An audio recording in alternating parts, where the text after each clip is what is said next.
Pak. Jadi ada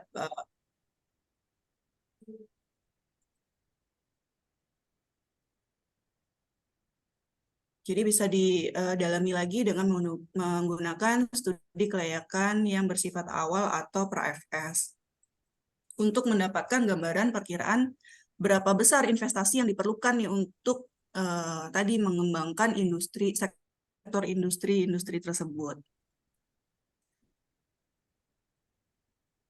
Ini bisa dilihat jelas, Pak. Ya. Jelas ya. Nah, ini kalau kita bicara mengenai marketing tools, jika kita bicara mengenai marketing tools, bagaimana mengkomunikasikan investasi ke kalangan investor. Jadi kalau kita bicaranya mengenai promosi ya Pak ya, kalau promosi itu berarti bisa melalui direct marketing atau pemasaran langsung, internet atau interaktif, lalu promosi penjualan atau menggunakan sales promotion, publicity, humas atau public relation, lalu bisa menggunakan personal selling atau penjualan personal. Nanti mungkin kami akan berkoordinasi dengan pihak Bapak yang mana yang tepat nih gitu. Pasar di sana Kabupaten Mimika lebih cenderung pasar atau targetnya itu menggunakan media apa gitu di sana. Ya, karena kalau misalnya kita bicara ada tadi Pak Frans bilang sering pameran ya Pak ya. Jadi ada pameran, ada apa. Nah, itu masuk ke bagian di sini ada pemasaran langsung Pak, direct marketing. Jadi kita bisa langsung kontak langsung jika kita tadi bicara offline ya, offline berarti kita bisa langsung ketemu dengan customer di sana gitu. Jadi ada booklet, brosur, iklan advertising, buku, media sosial, media cetak, bisa melalui baliho, dan lain-lain. Jadi nanti bisa dilihat juga pasar yang akan dituju di sana targetnya siapa, supaya bisa tepat sasaran. Kita membuat strategi promosi itu tepat sasaran karena kita tahu pasti siapa sih targetnya gitu. Jadi pada dasarnya kita itu menjual, Pak, ya. Jadi dokumen ini itu penting untuk diketahui para calon investor seperti apa sih yang akan ditawarkan gitu. Lalu apa sih keunggulannya? Jadi pertanyaan-pertanyaan ini yang harus kita bisa penuhi gitu. Berapa besar perkiraan biaya investasinya dan seberapa mudah berinvestasi gitu di Kabupaten Mimika. Lalu jika mau investor ingin berminat untuk bertanya, itu harus bertanya kemana gitu. Nah, itu harus jelas Pak poin-poin itu. Ya, karena pada dasarnya kita menjual. Jadi harus seinformatif mungkin gitu Pak.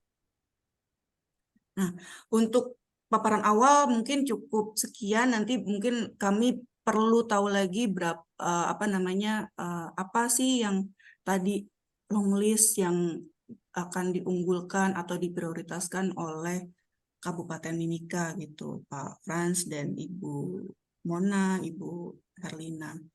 Jadi cukup sekian. Jika boleh saya izin untuk memberikan pantun di akhir presentasi. Mawar Silakan. melati indah di taman, indah lagi kembang selasih. Akhir kata kami ucapkan cukup sekian dan terima kasih. Gitu, Terima Pak. kasih. Ya. Ya. Nah, Ya, Iya Pak itu Frans, Pak mungkin Frans. kira-kira dari paparan yang tadi barangkali sudah ada hal atau ada catatan atau not yang perlu disampaikan, kira-kira apa yang masih eh, kurang dari yang Ya. dipaparkan tadi, dan juga ada masukan-masukan untuk menjawab beberapa pertanyaan-pertanyaan, tentunya sambil memaparkan ada pertanyaan tadi dari Bu Pita. iya. Iya Pak Nah, Frans, kami butuh masukannya. Silakan Pak ya. Frans.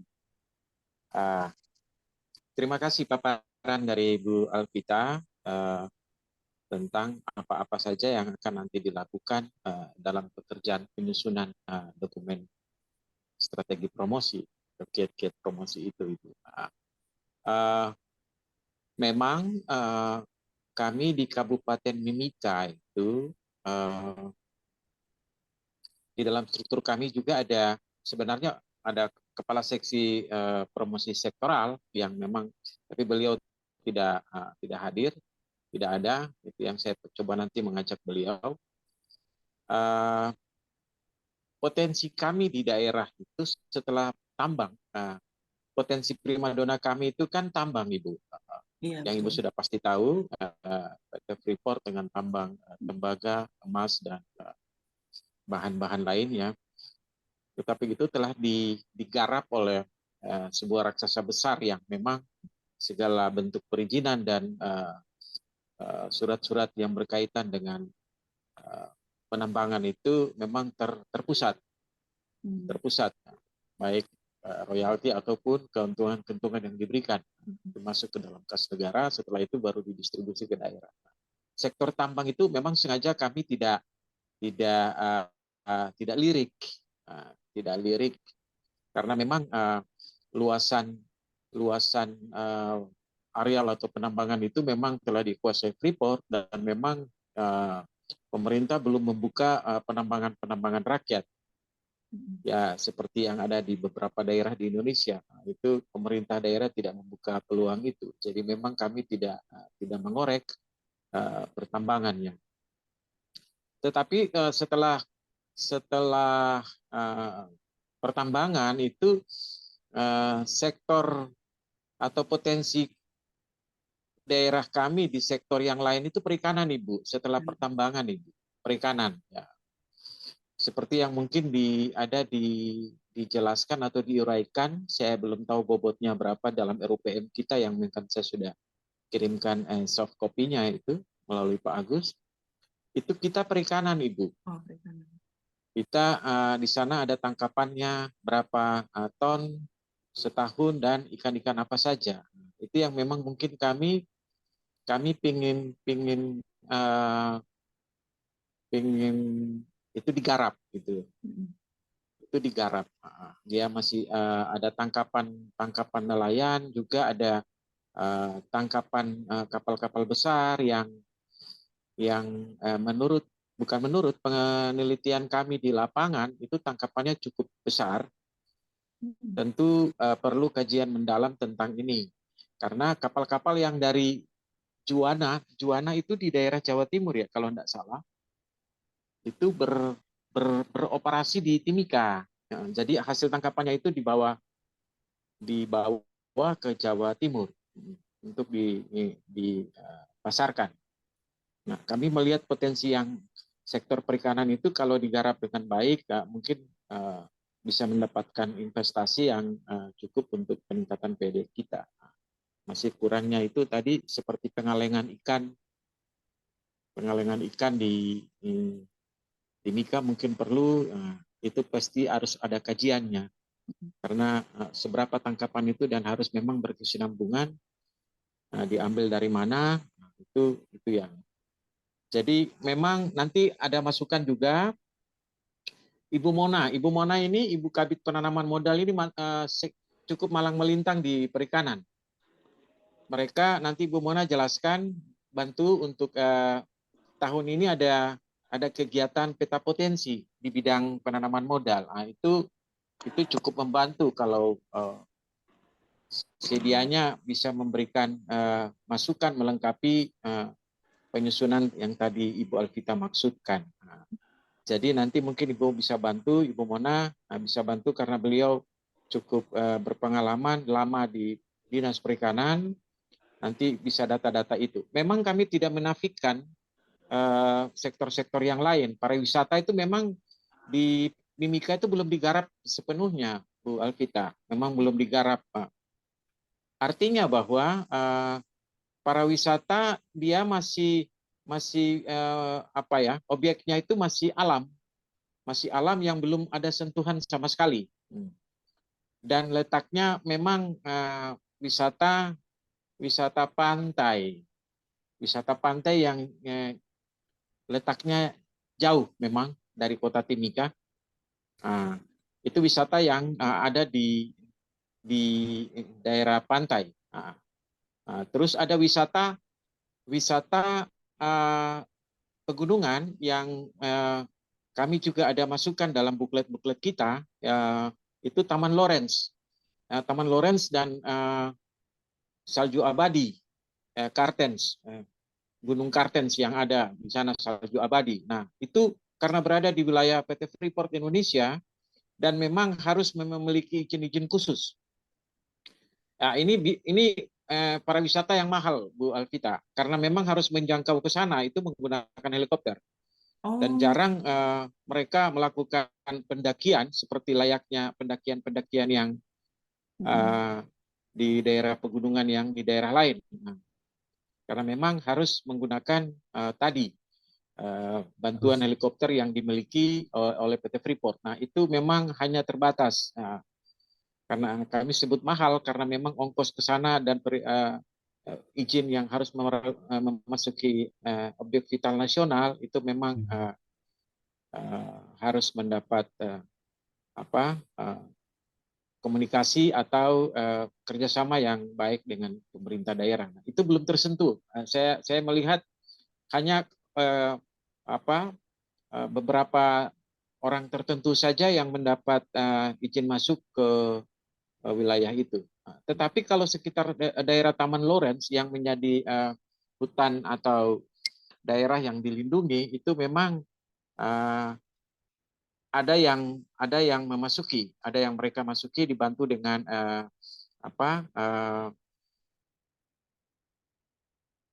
bagian atau bidang kantor kawasan yang mengurusi Taman Lawrence itu, kalau tidak salah dari Badan Konservasi Sumber Daya Alam, mereka yang menjaga atau memiliki akses ke sana.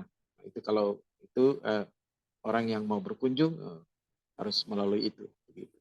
Mungkin itu masukan saya, tetapi kami akan tetap berkoordinasi dengan Dinas Pariwisata karena memang sektor pariwisata ini yang belum digali sama sekali di Timika itu. Mungkin sektor kedua yang tadi saya cerita nanti mungkin bisa ditambahkan oleh sektor perikanan khususnya.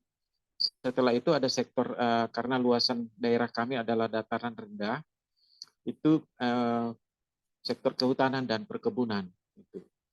Itu karena memang ada garapan kelapa sawit yang sekarang sedang berjalan dan menunggu proses perizinannya.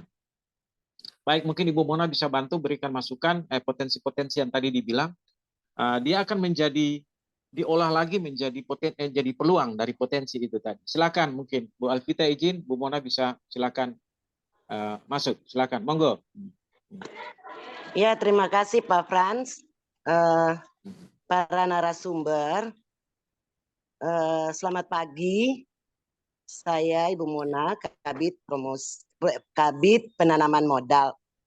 Kalau tadi saya ikuti paparan dari Ibu Alvita, itu ada beberapa yang harus kita lihat seperti RPJP,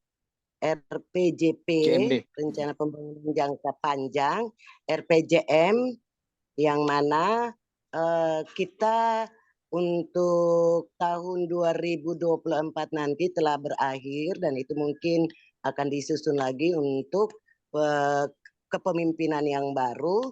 Terus RDTR ini juga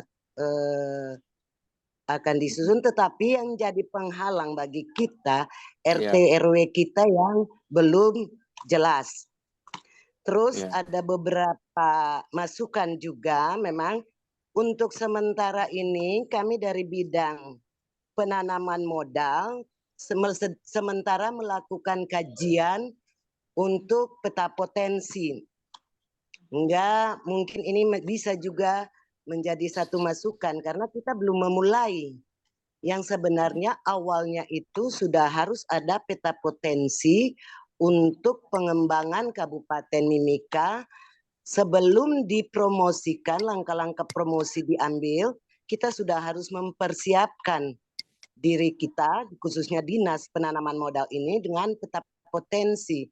Sehingga di situ kita bisa lihat potensi-potensi apa yang ada, yang potensi unggulan apa saja yang ada di Kabupaten Mimika.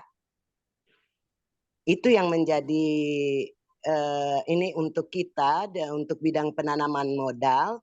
Sehingga ke depannya nanti di tahun-tahun ke depan, tahun 2024, kita sudah bisa peta potensi, sudah bisa ada.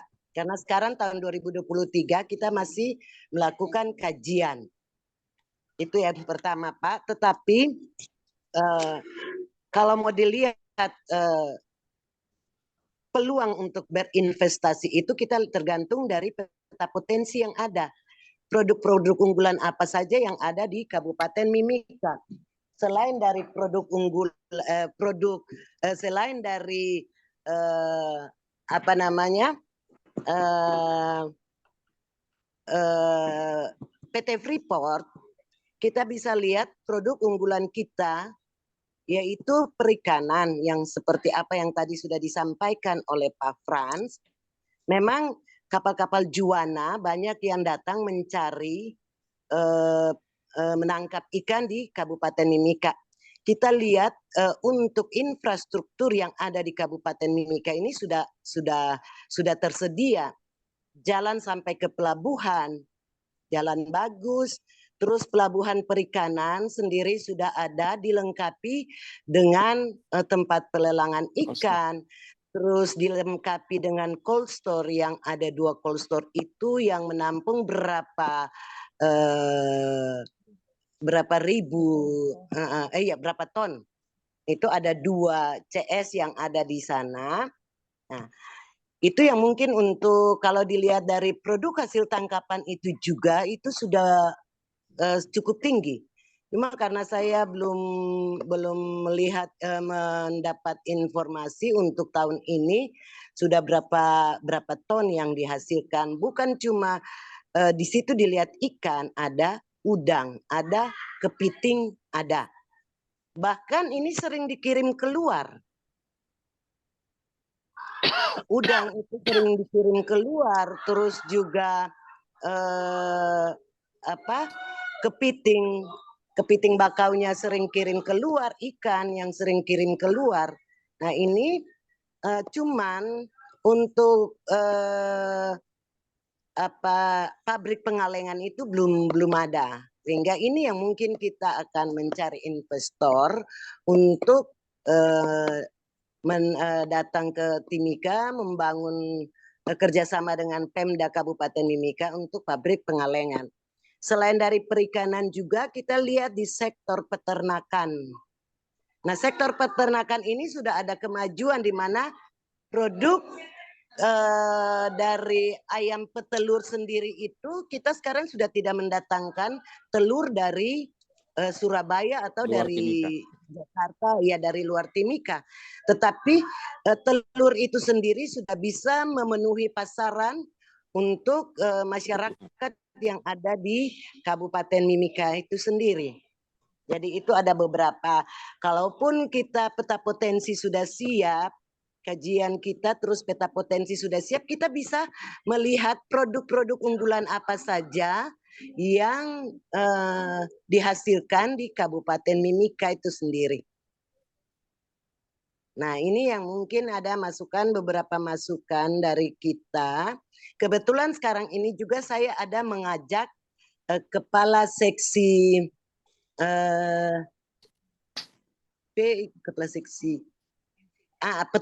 kepala seksi potensi daerah, karena tadi waktu pemaparan itu saya ada mendengar ada hubungan dengan potensi daerah. Saya mengajak kepala seksinya ambil bagian bersama-sama untuk mengikuti Zoom ini. Mungkin selanjutnya kepala seksi bisa memberikan masukan untuk link ini. Pak Frans, saya minta maaf ya. Silakan, silakan. Ya. Kebetulan ini Ibu Felia ada. Ini menambah masukan buat kita. Silakan. Karena ini juga saya lihat salah satu ini juga dari Ibu Felia bersama-sama dengan saya dalam bidang penanaman modal ini untuk kajian-kajian yang akan kita lakukan sampai nanti di tahun 2024 peta potensi kita sudah ada. Mungkin itu saya, mungkin Ibu Vita saya kembalikan dan mungkin nanti dilanjutkan dengan kepala seksi saya untuk memberikan masukan-masukan. Ya Pak Frans ya, boleh ya. Silakan, monggo. Ibu Baik, Felia. terima kasih Bu Mona. Ya. Ini dari sini aja. Baik, selamat pagi. Pagi, Pagi, Bu Bu. Velia. Selamat Ya, pagi, Bu selamat pagi, Velia. Bu Velia. Kenalkan, nama saya Velia Bokodopit. Kebetulan sekarang di posisi Kepala Seksi Pengembangan Potensi Daerah bidang penanaman modal. Nah, untuk tahun ini sementara dibuat kajian untuk peta potensi. Nah, untuk ke depan tahun 2024 targetnya peta potensinya itu sudah siap. Jadi setelah kajian sudah selesai, nanti tahun depannya akan dibuat petanya. Nah, setelah jadi petanya baru itu akan kami promosikan ke melalui media, melalui digital, melalui pamflet tentang potensi yang ada di kabupaten.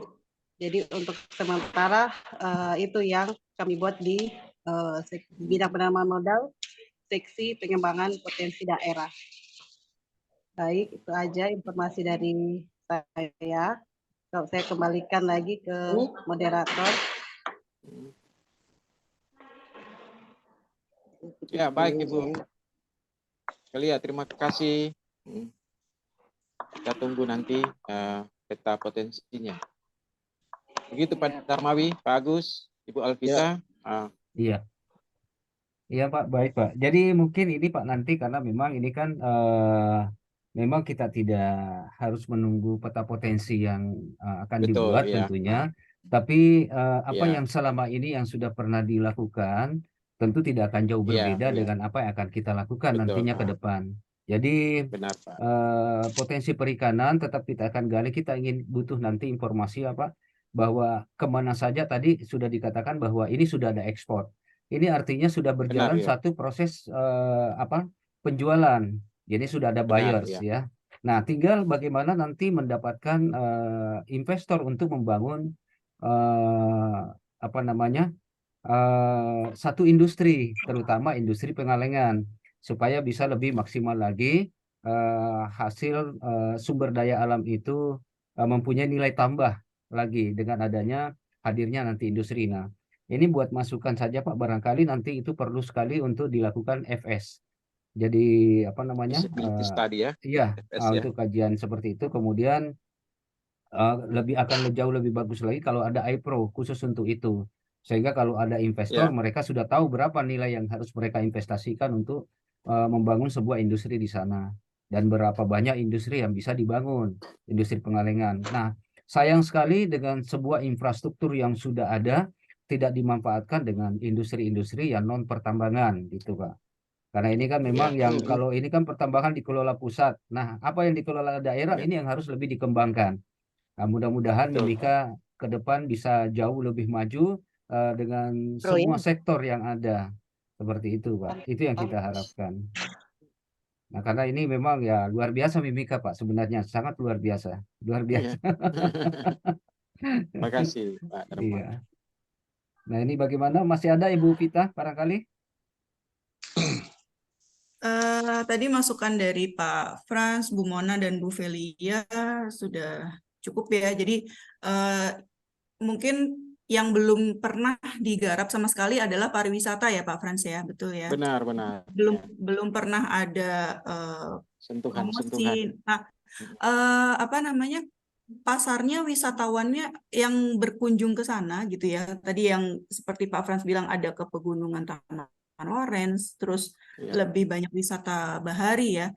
Itu biasanya siapa Pak? Apakah Wisman atau wisatawan domestik atau orang-orang Freeport juga gitu Pak Frans? Freeport. Jadi pasarnya siapa gitu wisatawannya?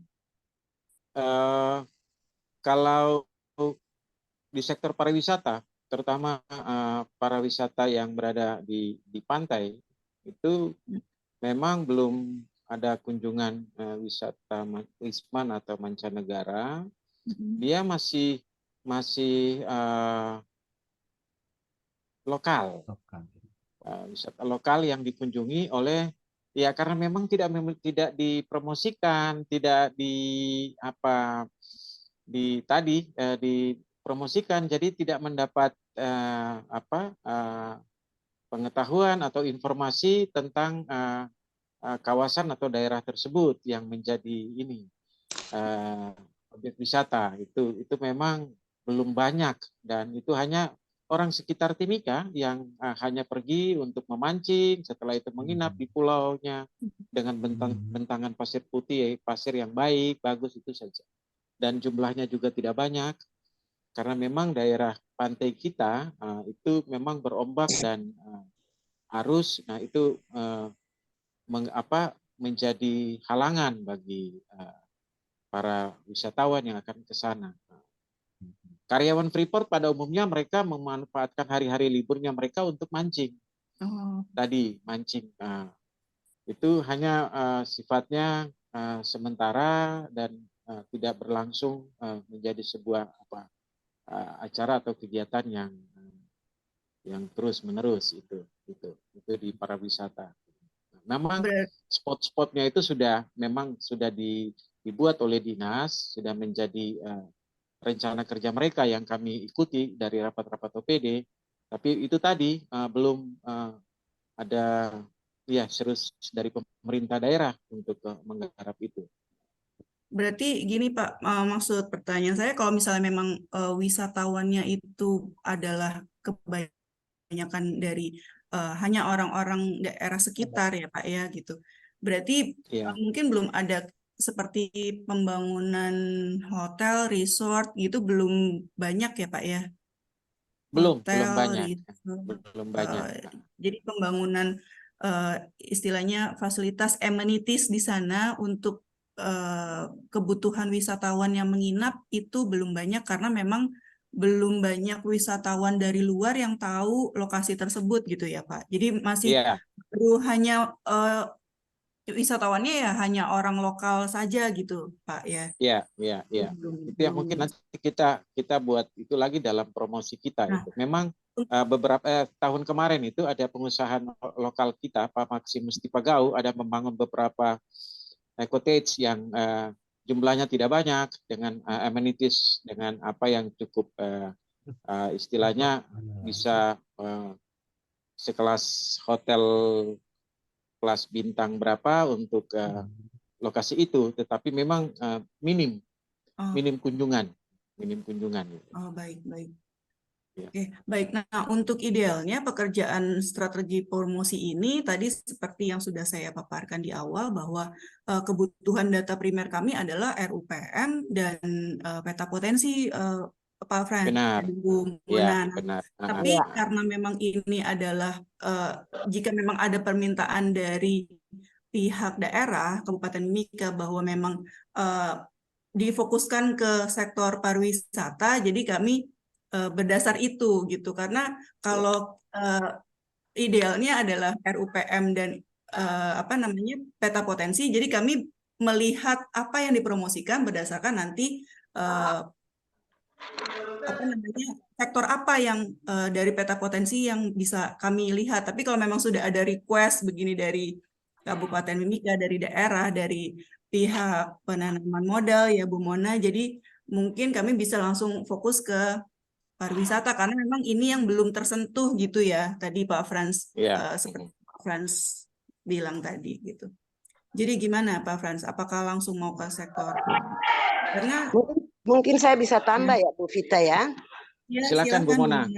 Ya, kalau kita melihat untuk sektor pariwisata Bu, keberadaan Kabupaten Mimika itu jauh sangat untuk menjangkau daerah-daerah pesisir itu sangat jauh. Nah, itu yang pertama. Yang tadi mungkin yang Pak Frans bilang sudah ada cottage yang dibangun di Kekwa itu, memang itu juga memakan biaya yang cukup mahal, karena itu harus dengan menggunakan jarak tempuhnya. Nah, yang pertama, kalau karena kita dikelilingi oleh Laut Arafura, nah dengan potensi hutan bakau yang begitu cukup luas, ada beberapa daerah di pesisir itu yang pantainya kurang cocok untuk dijadikan tempat wisata. Hanya ada beberapa titik seperti di Kekwa itu pantainya bagus, terus di depan pelabuhan Amamapare, kampung apa saya sudah lupa itu pasirnya putih. Nah, bukan kampus, iya kampus biru juga, tetapi di belakang itu ada satu pulau juga, pulau kecil, itu pantainya bagus. Tetapi di semua itu, yang sisanya itu, semua itu lumpur. Karena dikelilingi oleh hutan mangrove yang cukup besar, sehingga di situ produk perikanannya yang cukup besar. Seperti itu. Nah, di pelabuhan situ juga ada tempat wisata namanya wisata mangrove. Itu yang sekarang lagi dipadat-padati untuk wisata domestik daerah kita, orang di Papua sini. Nah, makanya kalau kita melihat karena daerah kita datar, kecuali kalau ada pegunungan itu sudah masuk daerah Freeport. Jadi tidak bisa daerah Freeport itu tidak bisa sembarang orang masuk ke situ. Di pegunungan es juga Kartens itu juga yang biasa dikunjungi itu orang-orang Freeport, karena daerah-daerah untuk menjangkau ke sana itu masuk daerah pertambangan Freeport, sehingga tidak bisa untuk menjangkau kalau wisatawan-wisatawan asli yang pekerja di situ mereka bisa kunjungi di Kartens itu. Kalau terus ditambah dengan karyawan-karyawan Indonesia domestik sendiri yang bisa melakukan kunjungan ke daerah situ. Jadi yang mungkin, jadi selama ini yang ada wisata-wisata yang cuma ada beberapa tempat mandi mungkin untuk rekreasi untuk wisatawan domestik di sini, yaitu Pelangi di di Kilo 8, wisata Pelangi. Wisata air itu yang baru, buatan. Ya, itu yang baru dikembangkan sama wisata mangrove. Kolam buatan itu, Pak. Iya, kolam buatan. Itu mungkin itu untuk wisata yang ada di sini. Kalau kita seperti pegunungan yang di Jawa sana, itu mungkin kalau kita bikin cottage terus dilihat pemandangan yang sangat memukau, mungkin kita bisa masuk ke para wisata di situ.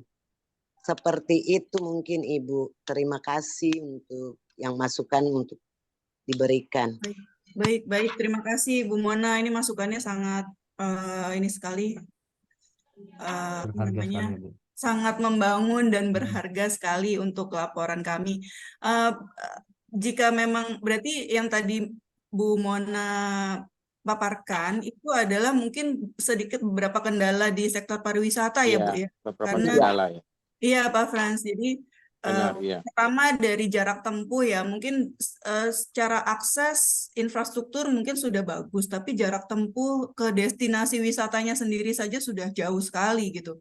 Sudah jauh sekali. Waktu, biaya dan lain-lain otomatis jadi sangat besar kalau mau berkunjung ke sana gitu kan.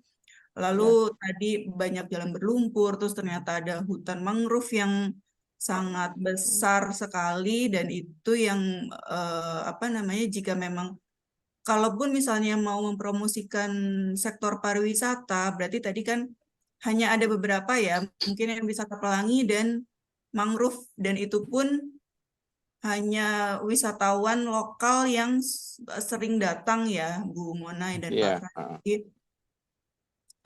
Untuk wisata pasarnya belum tahu juga karena memang tadi kendala jarak dan biaya yang sangat besar. Lalu tadi sektor selain pariwisata ada perikanan dan peternakan ya Bu Mona ya. Iya. Peternakan, kalau di perikanan sudah ada pasar ekspor gitu ya, jadi buyersnya sudah ada pasar ekspor, tapi belum ada pabrik pengalengan yang itu mungkin bisa jadi peluang ke depannya nanti untuk dicari investor yang berminat berinvestasi di Mimika untuk pabrik pengalengan. Iya. Jadi gimana? Karena belum ada peta potensi, baru rencana akan jadi di tahun 2024, berarti kami hanya bermodalkan RUPM ya Pak Frans? Iya, benar Mbak RUPM. kita. Ada. Iya, nah dari RUPM dan kebutuhan dari daerah Mimika sendiri, sebenarnya sektor apa yang kira-kira bisa dipromosikan dan potensi buyersnya tuh ada gitu Pak Frans? Menurut pengamatan kami sektor perikanan, Mbak. Sektor perikanan.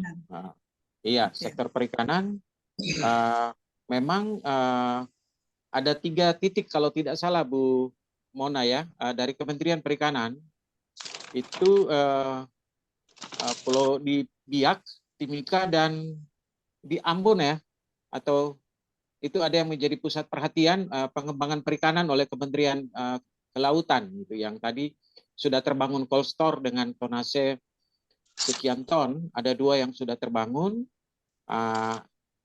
Terus fasilitas menuju ke pelabuhan, fasilitas sarana-sarana pendukung itu telah terbangun, Mbak. Telah terbangun. Yang masih sekarang sedang akan terkonek ke pelabuhan itu air bersih. Air bersih untuk kebutuhan es batu dan kebutuhan kapal-kapal. Sedang sekarang terkoneksi, sedang oleh PJ Bupati kita, pejabat Bupati sedang menggalang atau menggalakkan itu air bersih. Nah, saya lebih cenderung kepada perikanan. Potensinya cukup cerah untuk kita bisa pasarkan. Memang Timika terkenal dengan kepitingnya ya, kepiting mangrove, kepiting rawa yang sudah punya peluang sudah diekspor ke Singapura atau Jepang, tidak salah. Singapura atau Jepang, iya Singapura ya, itu sudah diekspor. Dan memang saya tidak tahu jumlahnya berapa, tetapi sudah rutin dilakukan, hampir setiap minggu itu dikirim ke sana. Beberapa ikan-ikan yang menjadi potensi pasar yang pernah kita diskusi bersama dengan Pak Darmawi waktu kami di Jakarta itu memang pertama tadi tangkapan itu harus berkesinambungan, ikan dengan kualitas tertentu dan pengemasan. Nah itu yang memang nanti menjadi tugas instansi teknis untuk memberikan masukan atau pelatihan untuk petani atau nelayan tangkap atau kapal-kapal yang akan mempersiapkan produk-produk untuk menjadi dijual dengan pasar luar negeri. Itu kalau selain sektor tambang, ada 2 yang tadi saya beritahukan itu tadi, perikanan dan peternakan ya Pak? Peternakan, ketiga itu tadi kehutanan dan perkebunan, karena memang luasan lahan kita cukup datar, panjang sekali dia membentang sampai hampir dekat Kabupaten Kaimana, itu daerah dataran rendah Pak, yang membuka peluang untuk perkebunan. Kalau sekarang peternakan yang potensial apa Pak Frans? Ayam petelur, ayam potong, ya. Ayam Petelur dan potong. Iya, Oh, potong. Iya. petelur. Ya, itu. Oh, jadi ayam potong petelur ya? kalau kita kembangkan ke sana malah lebih bagus menjadi konsumsi karyawan Freeport atau perusahaan Freeport, karena memang ayam pedaging itu didatangkan dari luar. Nah, kita kalau daerah mengambil inisiatif itu untuk memproduksinya dalam skala yang besar, itu Freeport tidak perlu harus datangkan dari Makassar atau Surabaya. Berarti itu bisa dijadikan peluang ya Pak, yang untuk ayam pedaging ya? Itu sangat, ayam pedaging itu bisa dijadikan peluang. Nah, itu yang mungkin kita bisa jual, ada investor yang bisa menggarap. Sama pertanian sekarang juga kan Freeport sudah ambil sayur dari sayur lokal. Iya, itu dari, ya betul, petani-petani lokal. Koperasi, ya petani lokal. Jadi Pak Frans, mungkin saya tambahkan, untuk pabrik es sudah ada di pelabuhan, air bersih juga sudah ada, sehingga sudah tersedia di pelabuhan perikanan itu untuk Ya, ya. air bersih sudah, memang kalau air bersih untuk kapal-kapal minum dan sebagainya itu mereka masih menggunakan kapal mobil tangki. Tetapi Tangki, untuk di drop dengan tangki ya. ya, Iya, di iya. drop ya. Sedangkan untuk es batu, untuk es di sana es balok itu sudah ada, pabrik esnya sudah ada. Dan Pabrik esnya itu sudah juga ada, benar. dikelola, iya, dikelola oleh Pak siapa itu orang. Oh, Iya, iya. sudah ada Penit investor loh, yang mengelola ya, Bu ya? investor yang Ada, mengelola sudah ada. pabrik. Iya, itu Ya. fasilitasnya dibangun oleh kementerian. Iya.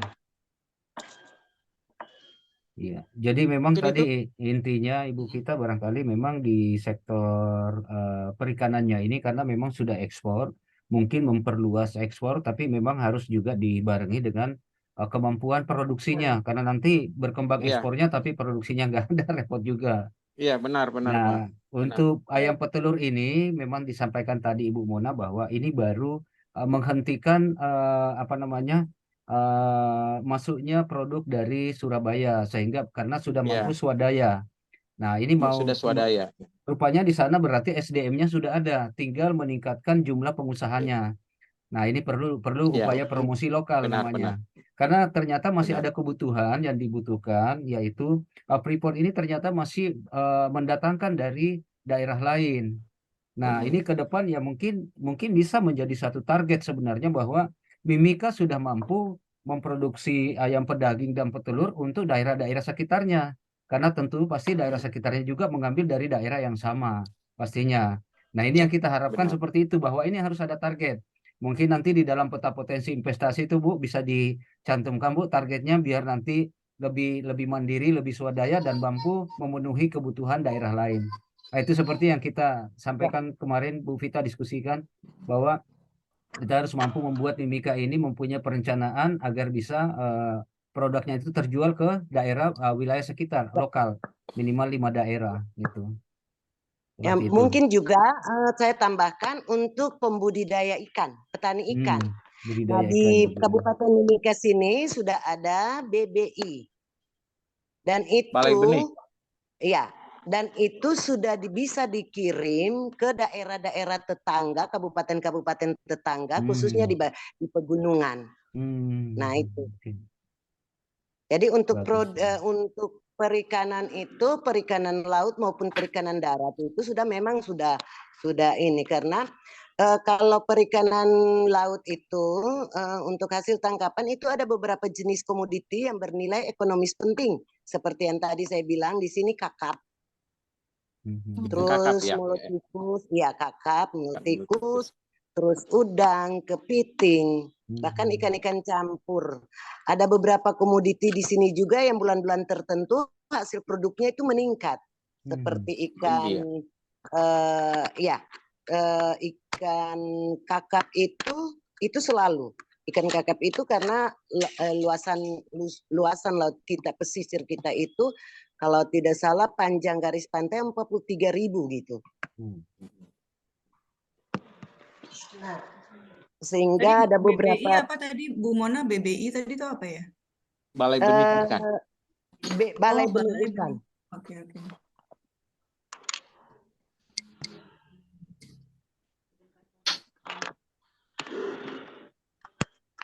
Balai Benih Ikan ya Bu ya, Bu Mona. Iya Pak Frans. Jadi BBIL, Balai Benih Ikan Lokal.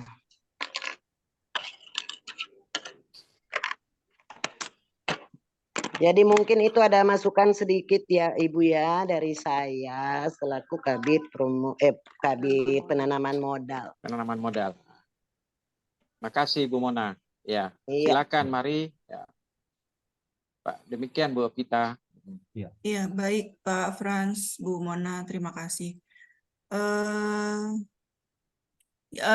Pak Darmawi, jadi yang di awalnya latar belakang adalah tadi kenapa saya buatnya undang-undang pariwisata ya, karena kan memang kita mau menggarap tadi ada undang-undang pariwisata Riparda Mimika tahun 2017, tapi ternyata dari beberapa kendala tadi di pariwisata sektor pariwisata sepertinya ada beberapa kendala ya, jadi Gimana Pak Frans? Apakah baiknya strategi promosinya tetap mau difokuskan ke pariwisata yang memang belum tersentuh, seperti informasi Iya. Pak Frans, atau di sektor lain seperti perikanan, sektor peternakan Jadi yang tadi beberapa pasarnya juga sudah diinformasikan juga oleh Bu Mona ya, bahwa sudah ada buyers, kita menajamkan saja bentuk promosinya akan seperti apa untuk efektifnya gitu. Jadi ini mungkin Bu Eh, kita Gimana Pak? saya mungkin dari yang kita tangkap ini nampaknya kita membuat klaster utama itu adalah sektor perikanan. Karena ini sudah Betul. berjalan dan tentu harus dipertahankan bagaimanapun juga harus bisa bertahan kemampuannya untuk melakukan kegiatan ekspor, Bu. Nah, kemudian klaster yang kedua itu adalah sektor Peternakan. peternakan, karena peternakan ini sedang berkembang. Iya. Artinya ini tentu mendapatkan apresiasi dari pengusaha setempat dan juga mungkin nanti dari luar untuk lebih mengembangkan, karena memang masih ada kebutuhan dan ini terbukti sudah berjalan. Nah, kemudian yang ketiga itu sektor pertanian. Nah, sektor pertaniannya ini karena ini memang masih dekat dengan peternakannya dan itu datarannya luas. Jadi perkebunan, kehutanan, ini pertanian, perkebunan, ya.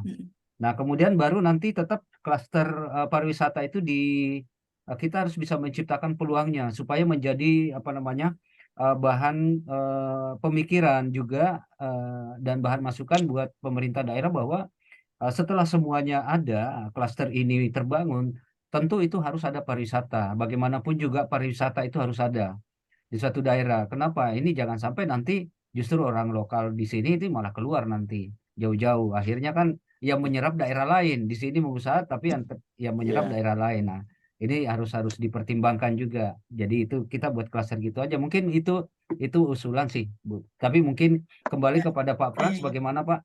Iya, silahkan. Gimana kebutuhan dari Ya. Mimika aja Pak, tapi saya bisa bertanya ya, saya bisa bertanya nih Ibu.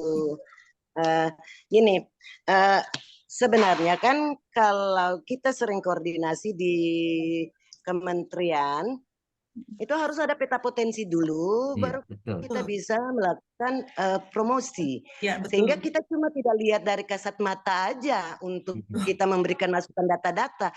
Tetapi ini data-data real, karena ini nanti kan kita promosikan ke lewat website, lewat digital, ataupun lewat pamflet-pamflet kita, sehingga kita tidak salah melangkah gitu. Jangan sampai data-data yang cuma kita ambil berdasarkan RUPM, tetapi tidak sesuai dengan peta potensi yang ada di daerah kita, sehingga tidak salah melangkah gitu. Artinya ini saya cuma bertanya saja. Tapi kalaupun tetap yang mau lakukan hanya dengan data-data dari RUPN, jangan sampai ke depan lagi harus ada kajian ulang lagi. Karena ini kan pakai tim ahli itu kajian potensi ini, Pak. Iya, jadi biar ini Bu, sebenarnya ini kan tidak terlalu kita menggarisbawahi klaster-klasternya ini Bu ya, karena ini kan strategi promosi ya. Nah, ini bagaimana membuat satu langkah-langkah promosi, kiat-kiat promosi yang tentu nanti mengakomodir semuanya. Hanya saja kami ini sebagai tim ahli akan bergerak memantau pasar di luar negeri itu apa sih. Nah, sehingga kita nanti memberikan masukan utama, misalnya di Singapura ini pasar utamanya perikanan. Nah, nanti kita mengangkat bahwa yang perikanan itu Singapura. Nah, kita mengedepankan nanti. Kenapa? Karena ini kebutuhannya. Namun semuanya tetap akan terangkum Ibu nanti. Karena ini kan hanya strategi promosi saja. Bagaimana apa yang harus dilakukan oleh daerah. Kiat-kiat kita, cara apa yang kita pakai. Iya, artinya saya bertanya saja, kalaupun boleh silahkan, karena ini juga mempromosikan produk-produk unggulan yang ada di Kabupaten Mimika. Di perkebunan juga mungkin kopi ya Pak Frans. Kopi Kabupaten Mimika ini juga sudah. Makanya dia masuk dalam sektoral ya, sektor perkebunan dan. Iya. Oh ya, nanti kalau boleh tahu Bu, sekiranya memang kami diizinkan untuk ikut memantau perkembangan kalau ada pertemuan atau semacam FGD dari peta potensi, Kami hanya ingin menjadi pendengar saja, Ibu. Mohon Iya. diizinkan Nanti kami mohon untuk bisa. dapat Iya. undangan, Ibu ya. Nah, supaya bisa lebih memperdalam dan mempertajam kajian strategi kami gitu. Iya, jika diizinkan bisa Iya. sit-in gitu Bu dalam Iya. FGD Iya. Peta Potensi. Jadi kami Fokus group sit-in aja. discussion peta potensi. Nanti ada dari kementerian bilang. Kita mungkin dalam minggu-minggu depan ya, bulan depan, kita itu bikin dari kementerian sendiri yang datang memberikan sosialisasi, Bu. Nah, nanti mungkin Sosialisasi, ya. Pak Frans, ya, mungkin Pak Frans mungkin bisa merekam ya, sehingga bisa kirim Iya. ke Pak, Oh, ya, iya, iya. ke tim Bapak ya untuk Iya. tim Iya. ini. Mereka datang langsung memberikan sosialisasi di kabupaten sini Iya. untuk dinas-dinas yang terkait, diantaranya pariwisata juga ada, semua sektor rumpun ekonomi semua ada di situ, dan dari Freeport juga ada, dan ada beberapa dari perwakilan dari kehutanan juga ada, dinas kehutanan, perwakilan yang ada di Kabupaten Mimika sini kita libatkan semua, Pak. Karena ini menyangkut dengan potensi, sehingga sosialisasi mungkin dengan pengambilan data Makasih. itu. Baik, ya. Nanti mungkin Pak Frans bisa di videokannya. Pak Dir sendiri yang datang untuk memberikan. Nanti saya bantu. Ya, nanti coba saya, ya, karena kita tidak bikin forum potret yang dimaksudkan Ibu ya, tadi. Terima kasih kita bisa bersinergi akhirnya untuk itu. Memang karena yang tadi disampaikan oleh Pak Darmawi, penyusunan kita itu sektor-sektor yang tadi dimaksudkan itu merupakan bahan percontohan untuk yang mau dipromosikan. Kalau itu dipromosikan, penekanan pada penyusunan RPM ini cara-cara kita bagaimana mempromosikan konten apa yang ada di dalam, metode media apa yang dipakai. Nah, itu yang kami penekanan lebih di situ yang tadi disampaikan oleh Pak Darmawi. Khusus. Iya, khusus. Strategi. Sebagian data terbesar kita, sebagian besar data kita itu sudah ada di rencana umum penanaman modal. Nah, di situ nanti menjadi pegangan buat Ibu Alvita dengan Pak Darmawi. Sudah ada sebenarnya tidak sedetail iPro ya Pak Darmawi ya, tidak sedetail itu karena di dalam ada hitungan-hitungan ekonomisnya, nilai-nilai ekonomisnya.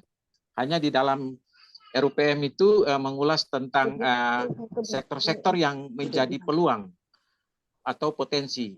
Itu dengan dibarengi dengan data-data sarana prasarana yang tersedia, angkatan kerja yang ada, penghasilan bruto atau neto dari pekerja yang ada di Timika. Nah, itu yang menjadi titik dalam RPM itu ya. Saya pikir mungkin yang saya tanyakan pada Bu Alvita dan Pak Darmawi tadi sekedar masukan saja.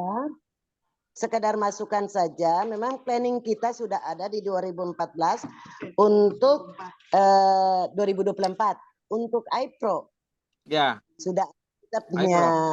Ini tentang destinasi pariwisata juga mungkin ada. Jadi ini kita ada sudah beberapa karena kita sering rajin koordinasi ke sana, sehingga kita mengambil apa-apa saja yang akan kita bangun di Kabupaten Mimika ini. Jadi semua sektor itu ada untuk iPro-nya nanti. Iya, iPro sudah ada di 2024 itu Ibu. Tinggal nanti dilanjutkan oleh teman-teman itu. iPro sudah kami usulkan di 2024. Penyusunannya itu dokumen proposal yang nanti Ibu lihat coba nanti di Ibu Mary. Ya, nanti kita padukan ya Pak ya, kan nanti kita padukan antara Bapak dengan bidang kita untuk iPro ini, karena dia punya analisis nilai investasi itu dari hasil kajian ini dulu baru kita bisa lihat dia punya Ibu. Iya. Dari kita punya kajian peta potensi itu baru bisa kita bikin iPro-nya. Iya. Apa yang tadi saya terputus tadi itu Pak Darmawi yang saya tanyakan, apakah di dalam dokumen RUPM itu sudah bisa menjadi data pembanding atau menjadi data tambahan untuk penyusunan kita yang di RUPM? Jadi yang kita butuhkan di sini kan adalah sifatnya seperti umumnya Pak ya, bahwa kita butuh data primer dan data sekundernya. Nah, Kita data menjadikan primer, data RUPM sekunder. sebagai salah satu data primer. Namun Data primer, benar ya. Oke. tentu nanti kita butuh tambahan-tambahan lain per sektornya, Pak. Data-data kajian lain Iya. ataupun laporan-laporan lainnya. Nah, sementara data sekunder itu kita nanti ambil dari luar, Pak. Kita sendiri nanti akan mencari di kementerian yang ada di pusat, kemudian juga dari Kadin, ada juga dari asosiasi ekspor yang ada di luaran untuk mengetahui berapa potensi penyerapan produk suatu produk terhadap satu negara, terhadap satu kawasan, itu yang kita butuhkan, Pak. Tapi data primernya semua kita ambil dari daerah, gitu, Pak. Jadi misalnya Baik, Pak. laporan Iya, iya. apapun kita sangat butuhkan, seperti itu. Ya. Makasih Pak Darmawi. Ada tambahan, Bu Vita? Iya, kalau tadi dari yang sudah saya paparkan, Pak, kalau untuk data primer memang yang kami butuhkan adalah RUPM dan data peta potensi ya, Pak. Tapi kalau memang petanya belum ada dari RUPM dan tadi beberapa data sekunder seperti tadi Bu Mona juga sudah paparkan bahwa ada RT RW, terus data per sektor ya apa saja. Karena saya sudah cek juga di BPS itu untuk Kabupaten Mimika masih sangat minim, Pak, data per sektornya gitu. Benar, Jadi, iya. Jadi belum update yang di BPS sepertinya belum di-input dari Kabupaten Mimika, tidak menginput ke websitenya BPS, jadi belum update data-datanya untuk yang data-data terbaru per sektor.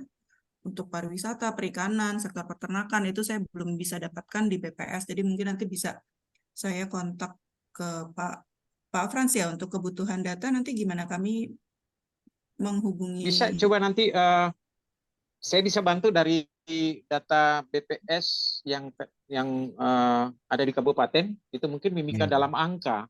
Yang setiap tahun Mimika dalam angka ada. Iya. Itu setiap kabupaten setiap tahun itu membuat itu. Dalam angka. Ambil data 2022 dong, Pak. Ada, karena ini bisa di kan Bapeda ada. Saya ada punya terakhir itu juga ada itu. Oke, itu kemarin dipakai juga sebagai rujukan untuk penyusunan RUPM. Baik, Pak. Ya, mungkin saya rasa cukup ya. Pak Darmawi, Pak Frans, sepertinya sudah cukup.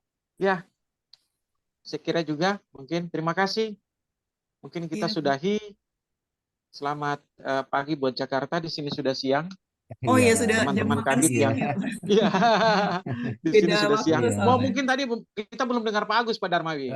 Iya. Kita belum dengar Pak Agus, kita tiga yang bicara tadi. Silakan Pak Agus. Biar Pak Agus yang nutup nih. Iya, biar Pak Agus yang nutup. Silakan ya, biar. Oke, teman kita ini. Pak Agus, silakan Pak Agus. Tadi mungkin saya cuma memang menyimak saja ya. Dari semua saya ambil sebuah kesimpulan bahwa memang untuk membuat sebuah strategi promosi penanaman modal Kabupaten Mimika memang ada beberapa prioritas sektor ya, atau mungkin ada beberapa klaster yang memang kita di sini strateginya seperti apa untuk klaster-klaster, terutama klaster dan memang yang memang mau dipromosikan dan menjadi sebuah sektor unggulan selain memang pertambangan, yaitu perikanan ya. Kita juga sudah mendengar tadi beberapa potensi-potensi yang ada di sana, dan juga tadi sektor di peternakan ya, dan juga pertanian ataupun perkebunan.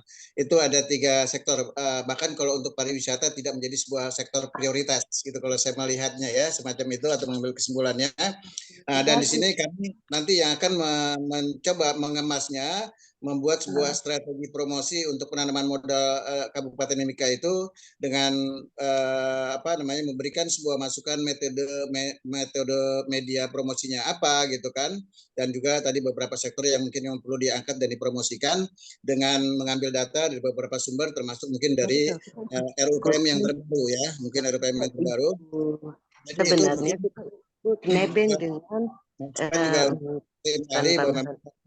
dengan tiga sektor itu. perikanan, peternakan, dan pertanian atau perkebunan yang memang harus dikemas, promosinya yang dikemasnya seperti bagaimana semacam itu. Mungkin saya rasa itu, silakan Pak Darwi, mungkin kalau mau ditutup atau mungkin ada masukan dari yang lain, Bu Mona atau yang lainnya, silakan. Iya, ya baik Pak, saya rasa cukup untuk pertemuan hari ini. Nanti tinggal apa namanya pengumpulan data, nanti kita akan langsung berhubungan, izin Pak Agus Ya, nanti ya. dengan Pak Frans untuk pengumpulan Langsung data. dengan saya, Ya, Pak Ibu nah, Alvita bisa, Pak iya, Darmawi juga bisa langsung iya, berhubungan dengan saya. iya. Nah, nanti Mungkin ada Pak Agus yang kemudian ada kita akan kesempatan lain. segera menyusun laporan pendahuluan untuk kita Ya, lakukan FGD, karena di situ nanti sudah akan tergambar sebagaimana pertemuan awal kita ini. Jadi Bu Vita, cukup ya ya, kita dapat informasi Ya. apa yang harus kita kedepankan ya Baik, Bu Pak. ya, fokuskan. Ya, baik, Pak. Ya. Dan untuk itu saya ucapkan terima kasih kepada Ibu Mona selaku Kabid penanaman modal ya. modal. Ya, Ya, kemudian Bapak Frans ya. yang selama ini berkomunikasi dengan kami dan sudah bertatap muka langsung. Sayang kita tidak kemimikan nih sehingga tidak bisa bertatap Benar langsung dengan ya. Ibu Mona. Ke depan Ke pasti depan ada Ibu Mona job-job yang lain yang mudah-mudahan bisa ya. kami Saya senang kerjasamakan. sekali Ya. dengan apa yang Ibu Mona sampaikan, Ibu Vita ya. Nampaknya Iya. seperti tim ahli juga nih, Bu. Bersinergi Iya, dengan Terima iya, kasih sudah sangat bersinergi. luar biasa. Ya. sangat Kami sangat bersinergi. mengharapkan kehadiran Ibu Mona senantiasa supaya hadir dalam kegiatan FGD kita, Pak Frans. Jangan lupa. Ya, Kemudian benar. kepada ini mentor kita nih, Pak Agus nih, Pak Agus Suryadi. Terima Pak kasih Agus. banyak, Pak. Ya. Dan kepada semua peserta yang hadir ini, saya ucapkan terima kasih sekali lagi atas kehadirannya. Semoga sehat selalu dan untuk ke depan kita bisa berkumpul lagi bersama dalam FGD. Nah, terima kasih. Saya tutup dengan ucapan puji syukur dan alhamdulillah pada Tuhan Yang Maha Esa. Amin. Terima kasih. Ya. Amin. Terima kasih Pak Sampai. Darmawi, Pak Ya. Frans, Bu Ya. Mona, Pak Agus, Bye. Bu Bye, Velia. Pak Agus. Ya, izin Ya, live ya. ya. Terima kasih. Oke, yuk.